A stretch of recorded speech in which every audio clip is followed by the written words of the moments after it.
ইষ্টিকুটুম নাটকের আজকের পার্ট 106। বাচ্চা কাচ্চাকে খুঁজতে পাঠায় যে বাহা কোথায় আছে। আর মনের মা বলে যে আমি আপনাদের বাসার সবার জন্য কাপড় চোপড় নিয়ে আসছি, আপনারা নেন, এ কথা বলে। এবং কাপড় চোপড় দেখে বলে যে এত কিছু আনার দরকার কি ছিল। বাহা একা একা সিঁদুর নিয়ে তার স্বামীর জন্য সে নিজে নিজে ব্রত একা একা পালন করছে, আর তার স্বামীর কথা মনে মনে ভাবছে। তার স্বামীটা যেন ভালো থাকে, সুস্থ থাকে, তার জন্যই তাকে এই ব্রতটা পালন করতে হয়। আর বাহা একা একাই দিতে থাকে। হঠাৎ করে বাসায় তার রুমের মধ্যে চলে আসে বাচ্চা কাচ্চারা, আর এসে বাহাকে ওই অবস্থাতে দেখে ফেলে। দেখে ফেলার পরে বলে যে বাহা, তুমি এটা কি সেজেছো, তুমি এরকম করেছো কেন, তুমি তাড়াতাড়ি বাইরে চলো, আমি তোমাকে দেখাই দেবো সবাইকে। কিন্তু বাহা তার বাচ্চা কাচ্চাদেরকে অনেক মানা করে যে তোরা আজকের জন্য আমাকে ছেড়ে দে, আমাকে খবরদার নিয়ে যাস না। কিন্তু বাচ্চা কাচ্চা কোনোভাবেই শুনে না এবং বাসার সবার কাছেই নিয়ে চলে যায়। এবং নিয়ে যাওয়ার পরে বলে যে এই দেখো তোমাদের বাহার কি অবস্থা, তোমাদের বাহা কি করেছে এটা দেখো। চির আশীর্বাদ করা হয়ে যায় মনকে। বাহা এসে চুপ করে দাঁড়িয়ে থাকে উল্টো ঘুরে। আর বাসার সবাই যত মানুষ থাকে সবাই মিলে বাহার দিকে চেয়ে থাকে এবং চেয়ে থাকতে থাকতে বাহাকে ঘুরায় ফেলে এবং বলে যে দেখো বাহা কি অবস্থা। আর বাহার দিকে সবাই হতভম্বিত হয়ে তাকিয়ে থাকে যে এ মেয়েটা এরকম করেছে কেন। কিন্তু কেউ কিছু না বলে হঠাৎ করে বড়বাবু বলে যে আসলে তেমন কোনো কিছুই না, মেয়েটা একটু এরকমই, দেখছে যে সবাই পরিবারের এটা করেছে তার জন্য ও এটা করেছে। বাহা চোখ দাঁড়িয়ে যায়, অনেক বড় বড় করে ফেলে, চোখ লাল হয়ে যায় ভয়ে যে কি না হবে তার। এ কথা মনে মনে ভাবতে থাকে।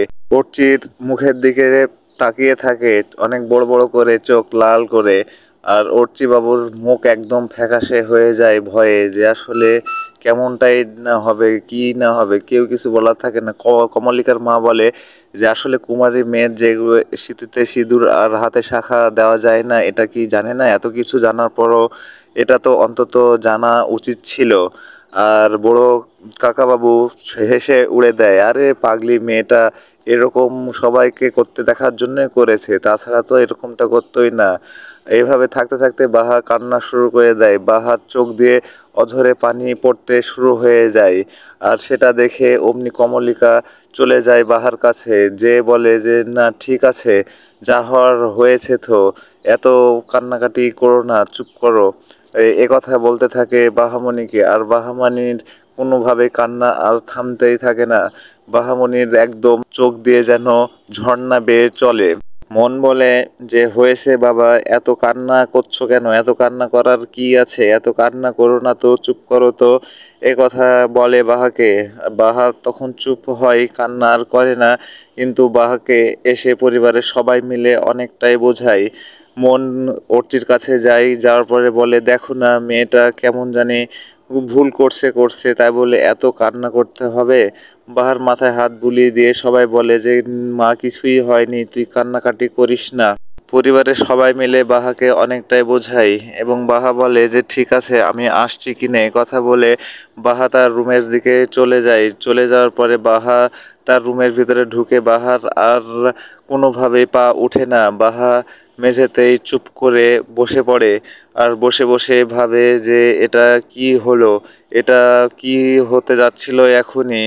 এ কথা বলে বাহার নিজের শাড়ির আঁচল দিয়ে নিজের মাথার সিঁদুর নিজেই একা একাই মুছে। এবং সে সময়তে দীপ্তবাবু বাহার ঘরের মধ্যে আসে।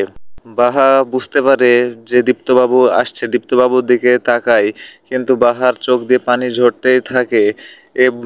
দীপ্তবাবু সেখানে বসা মাত্রই বাহা দীপ্তবাবুর কোলে মাথা রেখে শয় এবং শোয়ার পরে অনেক কান্না করে। আর মনে মনে বাহা ভাবে যে আমি তো ভুল কোনো কিছু করি নাই, আমি যা করেছি আমার স্বামীর মঙ্গলটার জন্যই তো করেছি, তাছাড়া আমি এটা করতাম?